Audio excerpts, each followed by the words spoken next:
Hello guys, আজকে ট্যালিতে আমরা sales voucher করবো, ঠিক আছে। মেন টাস্কটা কি আমাদের সেলসে আমরা বাকিতে কিনেছি, ঠিক আছে। আর বাকিতে কিনলে সে ব্যাংকে পরে এখন টাকাটা ট্রান্সফার করবো, সেইটা আমরা এখন দেখাবো। মানে এরকম এটা দেখো, এই ভাউচারটা ব্যাংক ডিটেলসটা দেখাবো, ঠিক আছে। ব্যাংকে টাকা ঢুকেছে সেটা আমরা দেখাবো। এখানে চলে আসবো, তোমাদেরকে স্টেপ বাই স্টেপ দেখাচ্ছি, ঠিক আছে। দেখতে পাচ্ছ আমি সেল করেছি, ঠিক আছে। সেলসে এবার আমাকে যখন আমি বিল দেখবো, ঠিক আছে, অল্টার পি কারেন্ট প্রিভিউ যখন দেখবো, এই যে ট্যাক্স ইনভয়েস, এখানে জুম করো, দেখো আমি জুম করে নিয়ে শুনতে পেরেছি কি বলেছিস। এখানে কিন্তু ব্যাংকের ডিটেলস দেওয়া নেই, ঠিক আছে।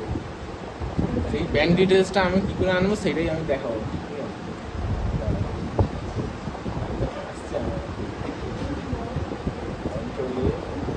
সেভ করলাম, পজ করে রাখ একটু অন্তত। হ্যাঁ, এবারে আমি লেজার ক্রিয়েশনে এলাম। এখান থেকে আমাকে ব্যাংকের যে ব্যাংকে টাকাটা ঢোকাবো সেখানে ব্যাংকের অ্যাকাউন্ট খুলতে হবে, লেজার, ঠিক আছে। SBI account, SBI account, bank account.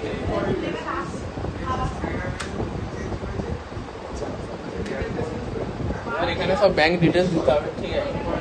Account number একটু অফ করা হয়, একটু অফ দেখতে হচ্ছে। এখানে সব ফিল আপ করলাম। এসবিআই যে ব্যাংকের যে লেজার, সেখানে আমি সব ব্যাংক ডিটেলসগুলো যা মানে মিনিমাম যেগুলো লাগে সব দিয়ে দিয়েছি, ঠিক আছে। এবার এটা সেভ করে বেরোবে এখান থেকে। এবার আমরা ব্যাক করবো, ব্যাক করে দেখো, ব্যাক করে নিই, তারপর আমি দেখছি ব্যাংক ডিটেলস তৈরি করার পরে এবার আমরা নেক্সট পদক্ষেপে এগোচ্ছি।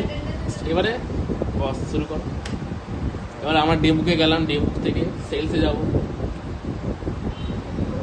সেলস 53,000 টাকা, 53,000 সেলসে এলাম। এবার এখান থেকে শর্টকাট কি হচ্ছে, কন্ট্রোল এই অল্টার পি, রিভিউ গেলাম। রিভিউতে ব্যাংকের ডিটেলস এসছি, দেখবো।